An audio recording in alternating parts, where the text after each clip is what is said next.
Blue 22. You are watching Sports and Sorts live on YouTube. That's 75% sports, 25% sorts. And here are your hosts, Shane and the Bry Man.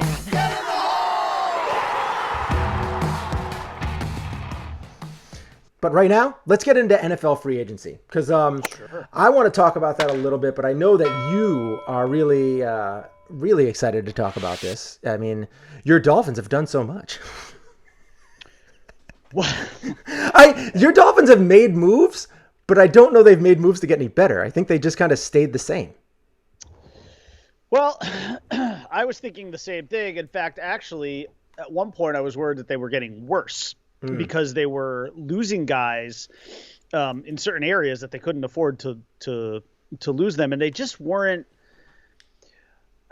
To me, they had a number of areas that needed to be addressed, and specifically it was wide receiver, running back, offensive line.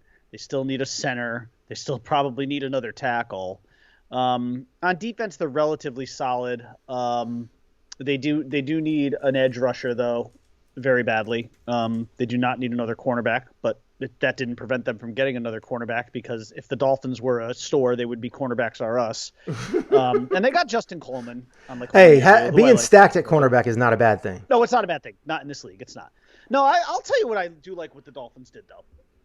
Listen, all was kind of forgiven the second I saw on my phone that they got Will Fuller because I love Will Fuller. Love Will Fuller. Yeah. I know he's coming off the PED thing, which I know he says he didn't mean to do. It was an accident kind of thing, which they all say. And I'm not going to defend him just because now he's my guy and he's on my team. An accident is when you hit your funny bone on your railing or something like that. It's not I saw this needle. I'm a diabetic. I saw this needle. I thought it was insulin, so I put it in my body. Now, I don't believe he'll do it again, but I also think he knew what he was doing. But that's you weren't sure that Robinson Cano was going to do it again either. Right, exactly. So, Will Fuller, they get him on a very team-friendly one-year deal, $10.625 million. I think most of it actually just ended up being the base salary, I think, was under $1 million because I think most of it was probably just like a signing bonus. But I love that signing because it did exactly what the Dolphins needed to do. The one guy I really wanted the most was Curtis Samuel. And if you were on Twitter, you knew that. Because I was posting those Curtis Samuel no matter what post-it note memes. Because I just thought he would have been a perfect fit for that slot position where Tua could really have that guy over the middle that he could depend on. But Will Fuller is also the answer to their other problem at wide receiver, which is a guy who can stretch the field, who can bring a safety with him, who really can open up the middle of the field for guys like Gesicki and even a little bit more for Devontae Parker. So I love the Will Fuller signing. First of all, I love the guy in general.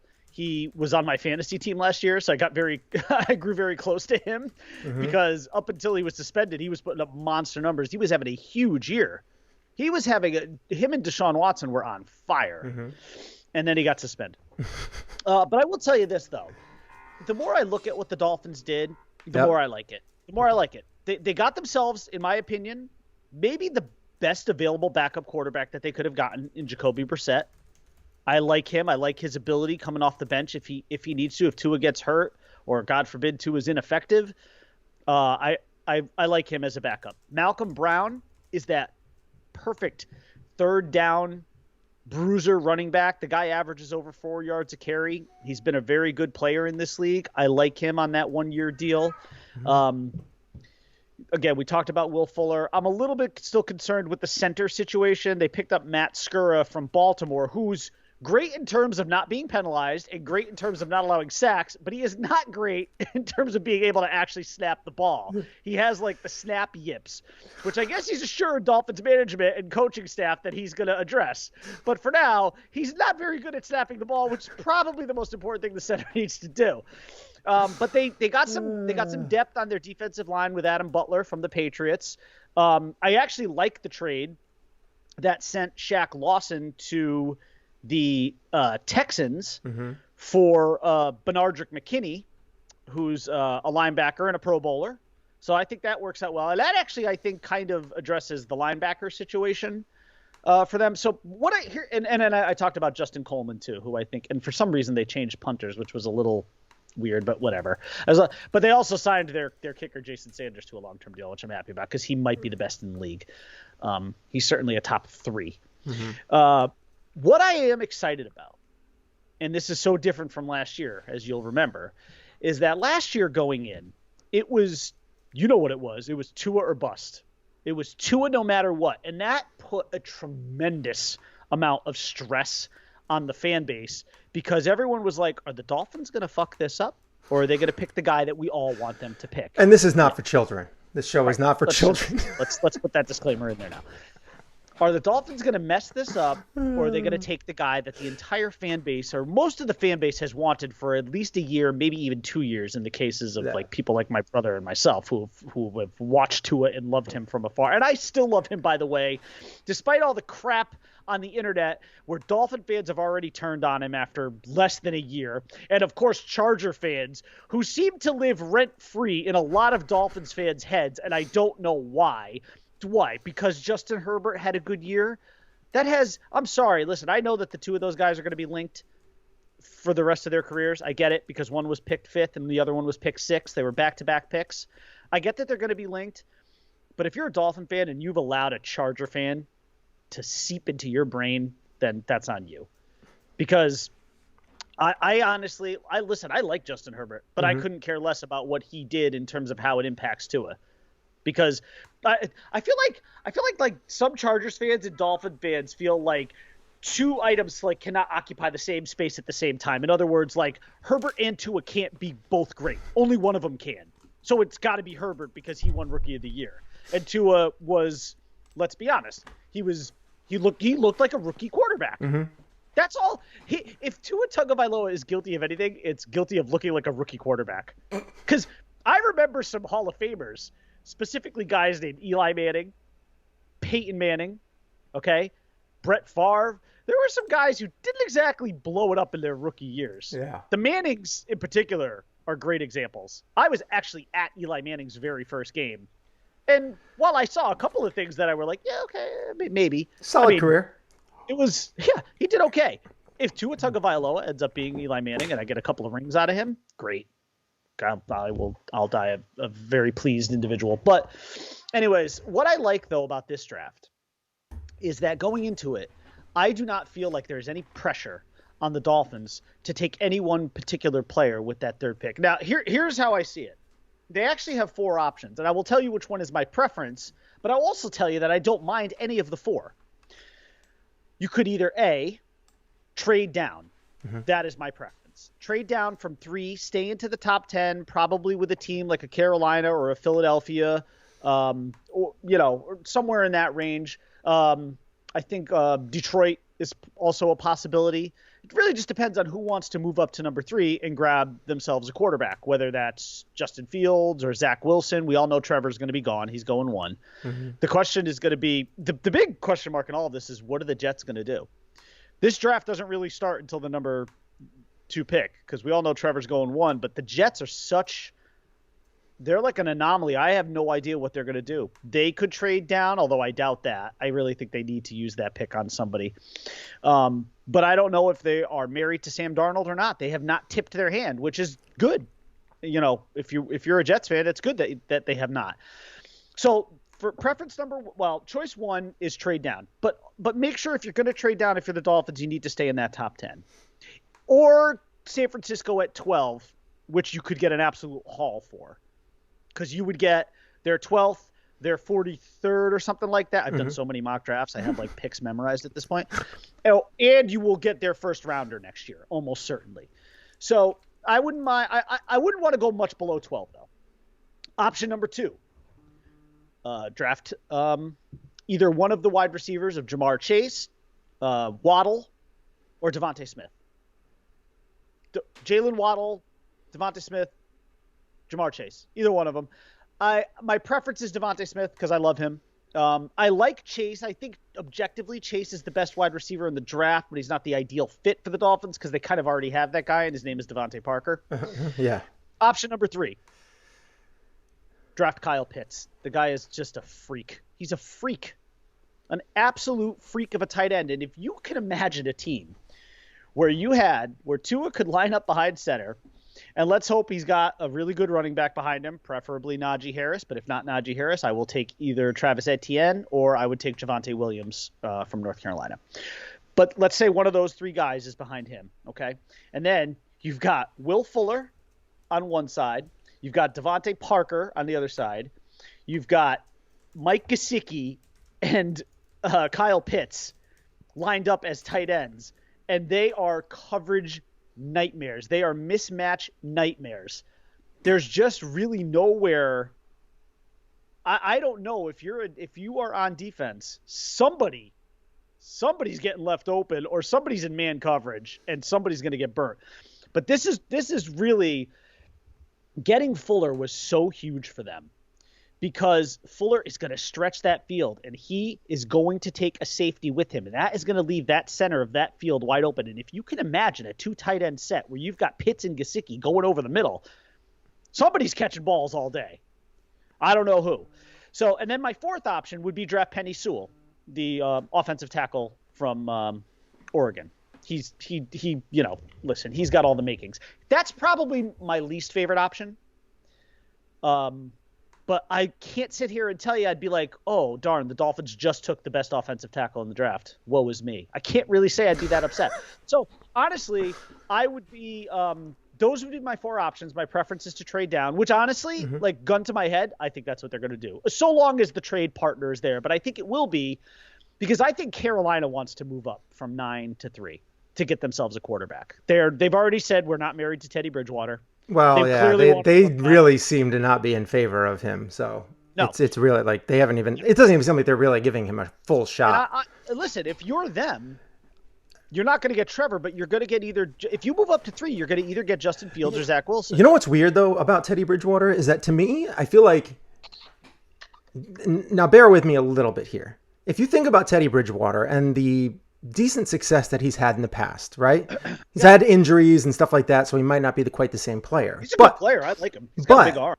Who would you rather have behind center, Daniel Jones or Teddy Bridgewater? Daniel Jones. I still think the ceiling is unknown, because he's terrible. No, I don't think he is. He can move with his legs too. Well, we'll have to wait and see this year, because they have given him everything he needs to have for success. Right. He has a legit.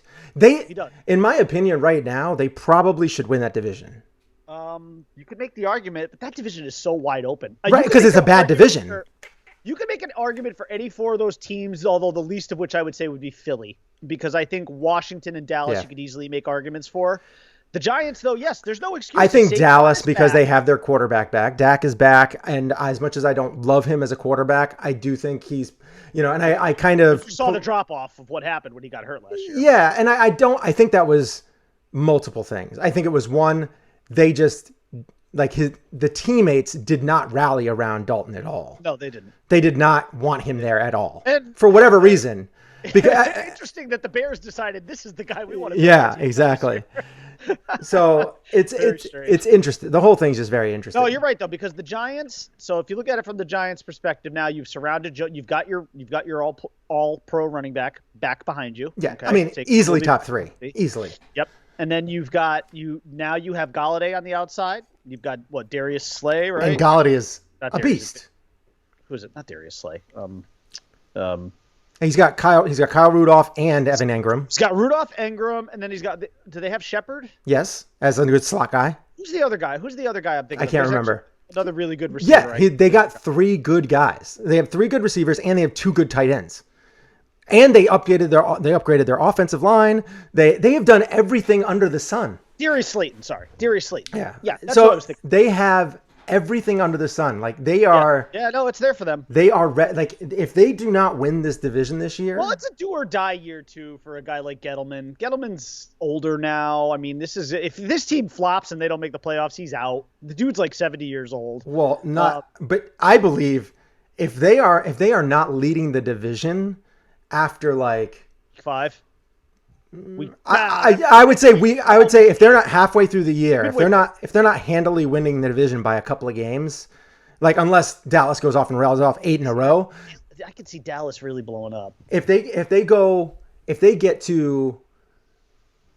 like 6-2, they should be. I don't know exactly what their schedule is. We'll go over all that stuff a little bit later as we get closer to the season and stuff like that. But if they are not at least 5-3 by the midway point, I think Daniel Jones might be out.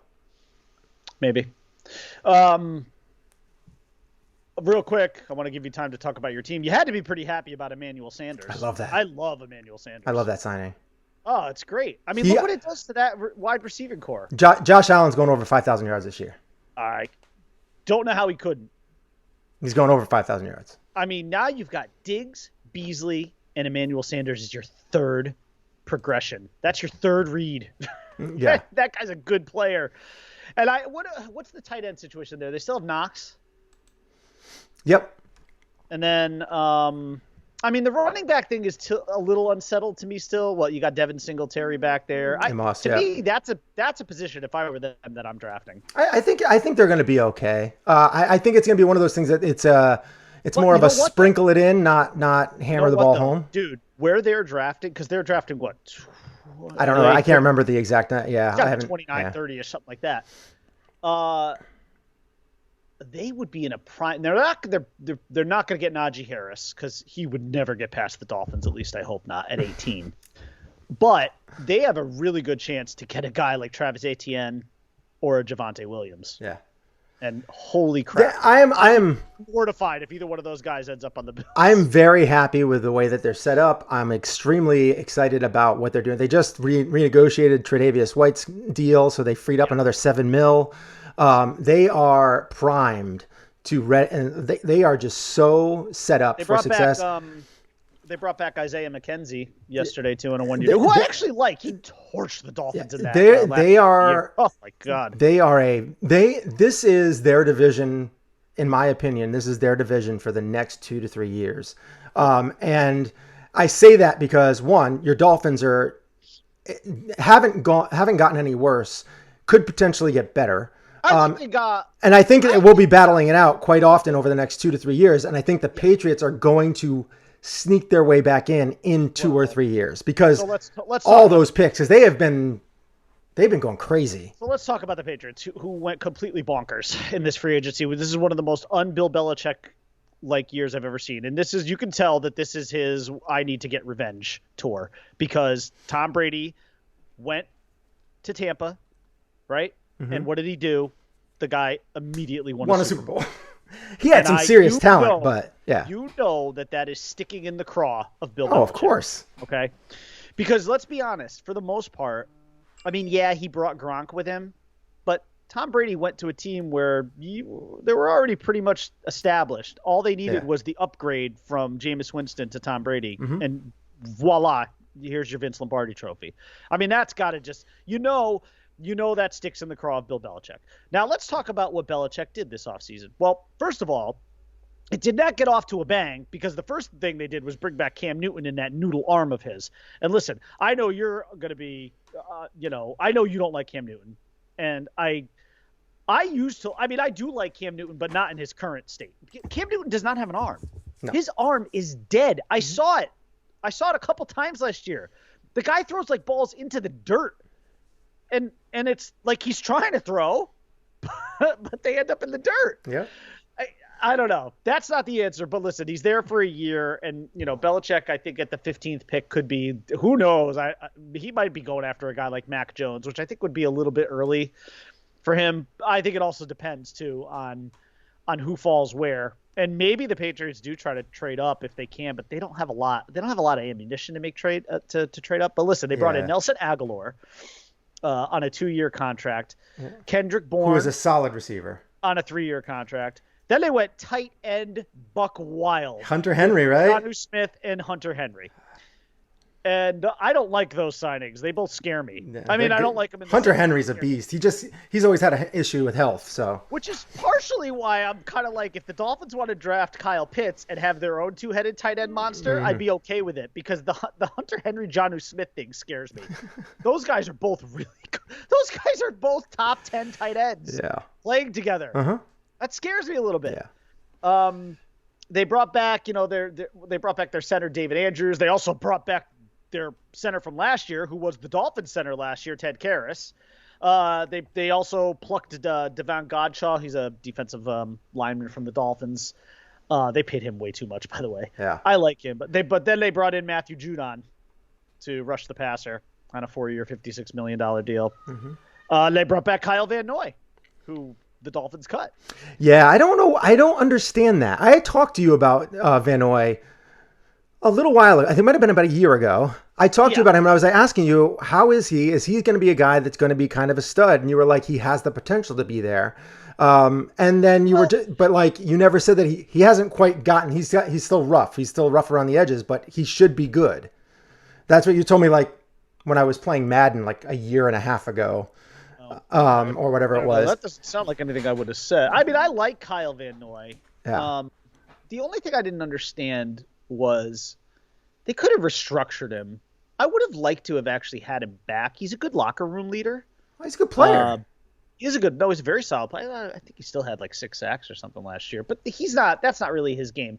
He's kind of one of those guys. He fit the Brian Flores mold so perfectly. He's that jack of all trades thing. The Dolphins value versatility, and Kyle Van Noy is a very versatile player. Yeah, I was kind of shocked by that they. Yeah, it was a little weird to me too, and of course it stings a little more that he went right back to the Patriots. Yeah. Which is that thing to me is that's why I felt like them not doing anything with him. That made their team a little bit worse. And that's why, like, the Will Fuller signing is like that. Okay. Now they've let go some people and now they got this guy. And now like, that's kind of even. They're not the same player, but they did, I think, essentially try to replace him with Benardrick McKinney. I mean, the Dolphins linebacking core is actually very good. Yeah. I like McKinney. Your defense isn't. Andrew Van Ginkel has got to be one of my favorite players in the league right now, and he is an up and coming star. And I think the problem is Van Ginkel, with his awesome name too, he made Van Noy expendable. Mm-hmm. He did, because he stepped up in a way that I don't think the Dolphins necessarily could have foreseen, and I think that made Van Noy expendable. And listen, he had a $10 million salary cap hit, so it's so tough with injuries and everything in the league. Like you just can't take it for granted. The Dolphins still have Vince Beagle, and they also have Jerome Baker too at linebacker. So Van Ginkel and Beagle, yeah, Jerome Baker, Tagovailoa. And McKinney, yeah. No, it's a good linebacking group. It actually is. That wouldn't prevent me from drafting Zaven Collins from Tulsa if they feel bad for whoever announces their games. Yeah. Well, anyway, so I think we've covered NFL free agency pretty well. Yeah, I mean, so far, who do you think has won NFL free agency? Yeah, I mean, it's tough. It's tough because there's a lot of close teams. I mean, I hate to admit the Patriots. They really They're a lot scarier now. Mm-hmm. I mean, they spent a shit ton of money. But when you think about winning, you got to think who has improved their team to the point of where they have like the potential to like really do some damage. Yeah, I don't think the Patriots are not going to be a 10-6 team this year. Well, I think 10-7 maybe if they play 17 games. Well, yeah, whatever. I mean, yeah, they're not gonna have a winning. If they have a winning record, it's going to be like, barely over 500. That's my opinion of the Patriots this year. I think next year you're looking at more. It's going to be closer. They're going to be like that second, third, like guaranteed. Really fighting for the second or third, maybe even potentially first place. But I don't think this year. I mean, quarterback issue is too big. That's that I think is the issue. Is the quarterback issue is just a little. I mean, you need a good quarterback in this league. It's quarterback league. I mean, it's too much. I kind of like low key like what the Jaguars did. They actually had a nice free agency. They brought in. I mean, I like that they brought in Marvin Jones. I think you're immediately giving Trevor Lawrence a weapon there. And they already have some pieces there. I like their situation. They brought in Shaquille Griffin, cornerback, which is a really good move. Who else did they bring in?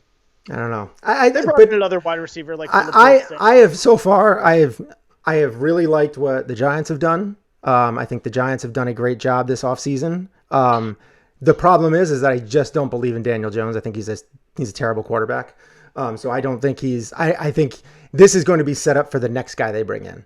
And they have just done so much for him. If he doesn't have success, he needs to be the backup's backup. Yeah, don't forget they brought in Adoree Jackson too to really solidify that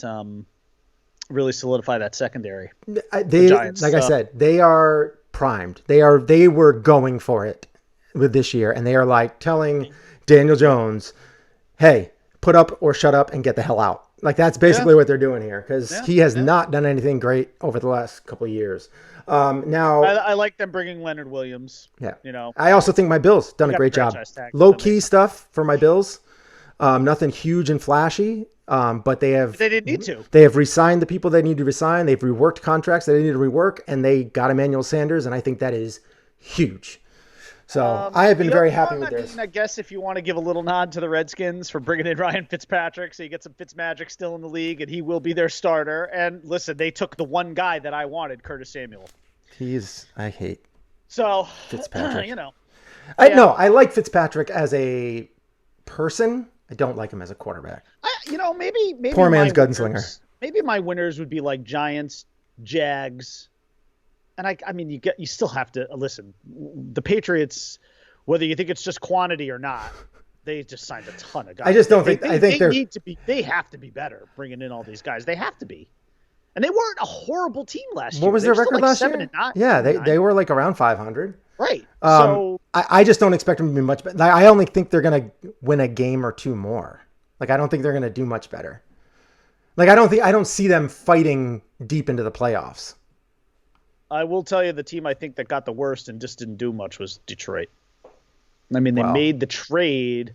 They get Jared Goff. I do think Stafford to the Rams. Yeah. I like that. Oh, I like that. That's a good deal. I think him and McVay could do some special things together. He's a talented QB. So first of all, listen, I love Matthew Stafford. We actually have Ronnie here is on, and he's a Lions fan, so he might have something to say about that too. I don't know. I mean, listen, the only big signing I can really remember that the Lions did was like Jamal Williams, and he's just like a backup.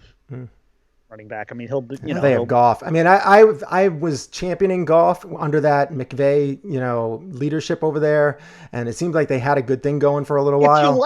If you do like DeAndre Swift though, and I love DeAndre Swift, he could excel with Goff because I can see Goff dumping off to him a lot. Yeah. Because I think Goff's I like Jared Goff. I think he can get a little shaky in the pocket, and I think Swift will always be. He just needs to throw about 25 times. 25 times. You don't really want him throwing 40. No. Throw around 25 times. You need a solid running back. You need a solid offensive line. His receivers don't have to be the best receivers in the world because he's fairly accurate when he has a good pocket. So. Yes. Yeah, no, like a lot of quarterbacks. Yeah. Let's Ronnie just said they cleaned house. They did. I mean, I like the head coach hire. I love Dan Campbell, former Dolphin, former Dolphin coach. So, all right. So we're going to be heading into the Mount Rushmore of reverse Thanos, dead athletes that we would like to snap back into existence this year, and I will.